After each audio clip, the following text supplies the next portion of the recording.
Olá, Psi! Hoje nós vamos falar sobre os 7 maiores erros que os psicólogos cometem nas redes sociais na hora de captar clientes.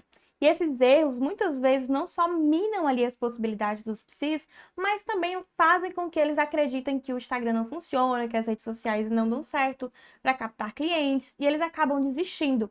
Então, se você tá com essa sensação, fica até o final desse vídeo, porque entendendo onde você está errando, você pode melhorar. E aí sim conseguir fazer as coisas darem certo para você. Mas antes, deixa eu me apresentar para quem não me conhece. Meu nome é Jaqueline Farias, eu sou psicóloga e eu mentoro psicólogos que querem captar clientes através do Instagram.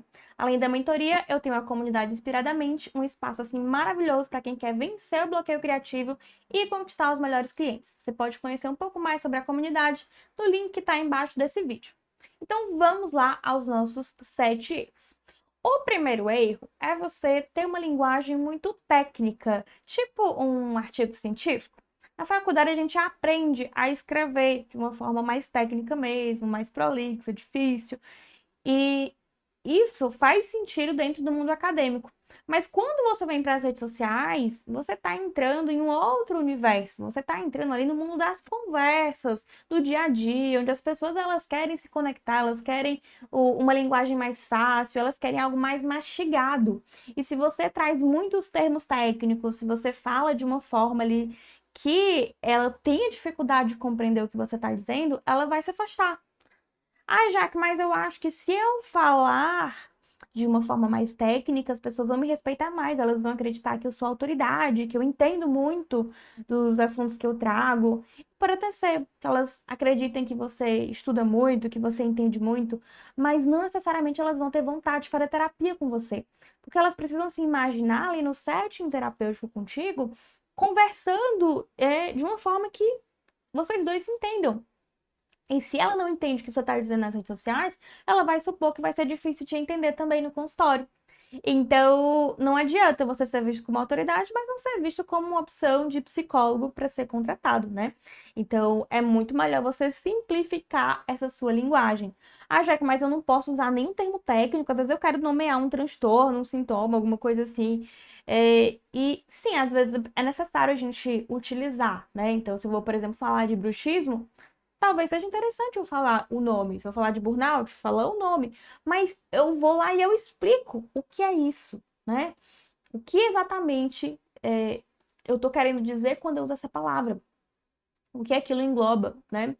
É, e se eu tenho como simplificar, se eu falar, por exemplo, de um sintoma como taquicardia, será que eu não posso simplificar, né? Ao invés de falar taquicardia, eu vou falar aceleração cardíaca, palpitação no peito, enfim. Outras formas, né? As pessoas normalmente elas falam de outro jeito. Então, se você conseguir melhorar essa tua comunicação, você já vai assim ganhar muitos pontos, porque as pessoas vão ler o seu conteúdo, elas vão assistir o seu vídeo e elas vão sair com a sensação de que elas entenderam, né?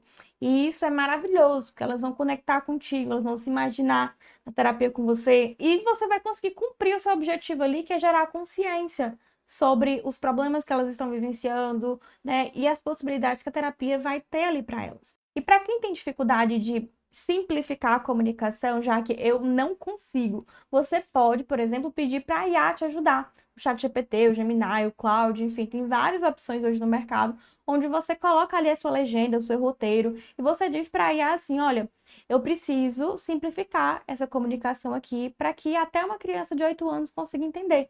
E aí a IA vai refazer aquilo para você. Você pode copiar do jeito que ela vai te dar, ou você pode simplesmente entender ali como é que você pode simplificar, pegar a ideia e refazer o seu texto. Tem várias formas de você trabalhar com isso, certo? Então, se você tem dificuldade de você mesmo simplificar, você pode pedir ideia para IA. O segundo principal erro é você não ter um nicho.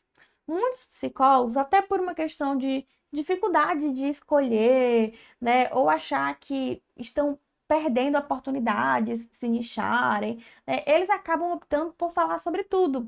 Só que quando eu tento me conectar com todo mundo, eu acabo não me conectando com ninguém. Porque eu não aprofundo nenhuma dor, eu não toco mais de uma vez em dores específicas, e aí eu acabo não esquentando o mesmo público, eu atraio um público muito diverso. Aí, ora a pessoa se interessa, ora a pessoa não se interessa pelo que você está falando. Então, assim, a nível de rede social, de comunicação digital, considerando como os algoritmos funcionam hoje, não faz muito sentido. Além disso, você tendo um nicho ali, você vai reforçar a sua autoridade. As pessoas vão começar a te ver como referência naquilo que você escolheu. Então, se você não tem um nicho ainda, eu recomendo demais que você busque fazer essa escolha o quanto antes, tá? Para que você tenha mais clareza na sua comunicação, consiga esquentar mais o público e consiga se posicionar de fato como referência em algo. Ah, Jaque, mas tem pessoas muito conhecidas na psicologia que não têm um nicho. Beleza, mas muitas vezes essas pessoas, elas começaram nichadas e elas foram amplificando o leque. É diferente de você estar começando agora, você não é conhecido, e aí você já quer começar falando de tudo. É mais difícil. O terceiro erro é você não rodar um funil de conteúdo, é você não ter estratégia de conteúdo. Então, quando você, inclusive, não tem o nicho, muitas vezes você faz isso, né? Você fica só ali, fala de uma coisa, fala de outra e fica tudo muito solto. Mas às vezes você até nichou, só que você tá muito perdido e você sai falando só o que vem à sua cabeça. É interessante que você rode ali uma jornada do cliente, né? Então, você fala dos problemas, fala de possíveis soluções, fale do seu trabalho ali, do serviço que você oferece. Então, você tem que ir levando as pessoas numa jornada, tá? Inclusive falar de você, se conectar com as pessoas, porque é essa junção dos conteúdos, é esse todo que vai fazer com que alguém que te acompanha ali tenha interesse no teu trabalho. Pode ser que a pessoa se interesse com um conteúdo somente de geração de consciência, né? Ela entendeu a importância do que ela está vivenciando e que ela precisa de terapia para isso. Mas às vezes ela precisa de fato ali de um trabalho maior de conscientização para que ela te procure, certo? E para que ela procure você e não qualquer psicólogo. Então é importante que você estude sobre marketing de conteúdo, sobre funil de vendas, sobre jornada do cliente para fazer de fato um conteúdo estratégico. Inclusive, quem tiver interesse, eu ensino sobre isso na mentoria e também tem conteúdo sobre esse assunto na comunidade Inspiradamente. O quarto erro tem a ver com uma das coisas que eu comentei ali, que é você não se colocar nos seus conteúdos, você não aparecer, você não de fato mostrar quem está por trás. E aí, quando você não faz essa parte de você se colocar, você pode até gerar interesse nas pessoas de procurar terapia, mas não necessariamente a sua terapia, o seu trabalho. Então é importante que você apareça, que você apareça em fotos, em vídeos, falando, que você entre nos stories e de fato ali se coloque, que você de repente se posicione mais nos conteúdos. Então, de fato, aparecer. Muitos psicólogos querem fazer conteúdo sem aparecer, porque tem vergonha, medo de julgamento, enfim, N questões aí. Mas se você não aparece, é difícil gerar conexão. Então, é mais fácil que a pessoa procure você e não outro psicólogo quando você aparece, tá? Quando você sai de fato ali de trás daqueles posts somente escritos que não tem sequer uma foto. Ah, já que eu tenho muita vergonha, então vai aos poucos. Primeiro, começa a colocar fotos nos seus posts, depois começa a gravar stories, depois começa a gravar vídeo pro feed, e assim vai.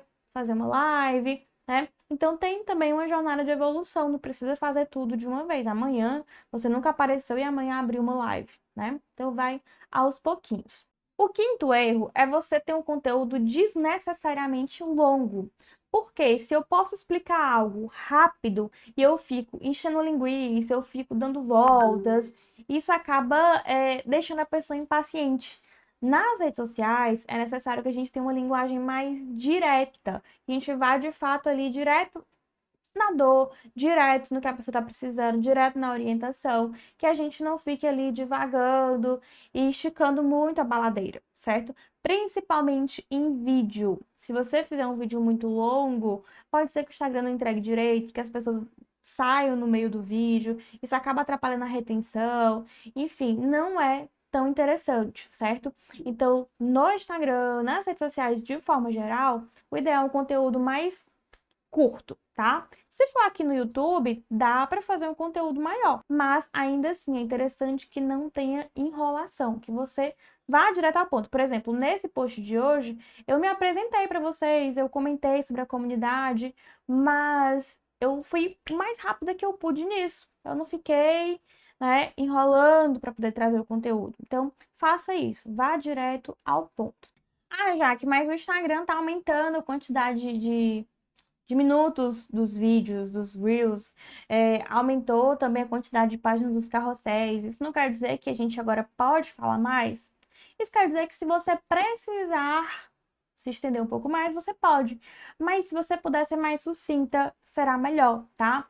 Lembrando que página de carrossel não necessariamente está atrelada à quantidade de texto, né? Tem pessoas que, por exemplo, utilizam até mais de 10 páginas, colocando pouco texto em cada página.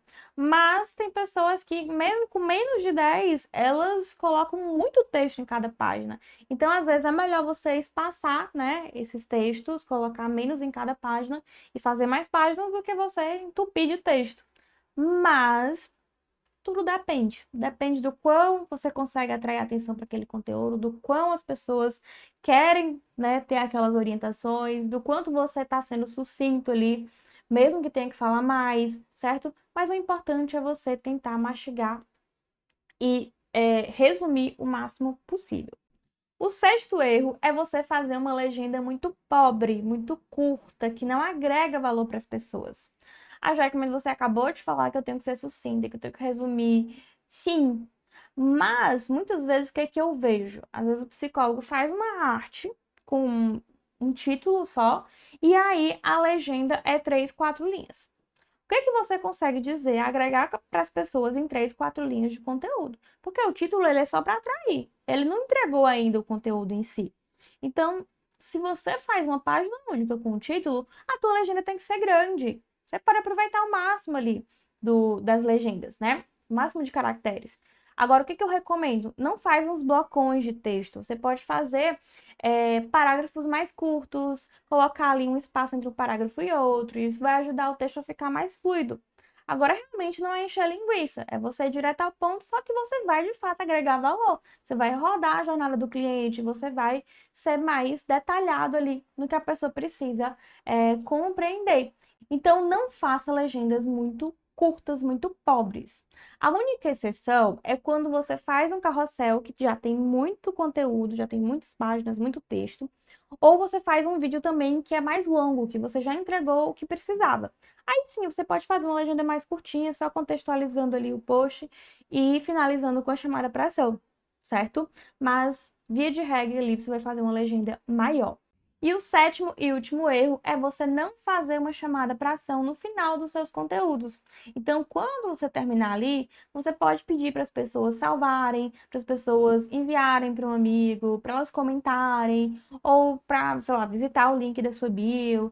Enfim, dependendo do teu objetivo, do objetivo daquele post, do que mais faz sentido para aquele post, você vai pedir para a pessoa fazer algo. Por quê? Porque as pessoas elas esquecem de fazer. Então, se você não pede, dificilmente as pessoas irão fazer isso. Inclusive, eu quero fazer isso agora com você. Vou te pedir para deixar o like se você gostou do tema desse vídeo e também para se inscrever no nosso canal e ativar o sininho para que você seja avisado quando surgir um novo vídeo. Toda semana a gente traz conteúdo novo e se você não quer ficar patinando aí, cometendo vários erros sem saber o que fazer para captar clientes, eu recomendo que você conheça a comunidade Inspiradamente, o espaço ideal para você aprender sobre captação, sobre mentalidade de negócios, sobre inteligência artificial, para melhorar a tua produtividade, criatividade, você conseguir se destacar.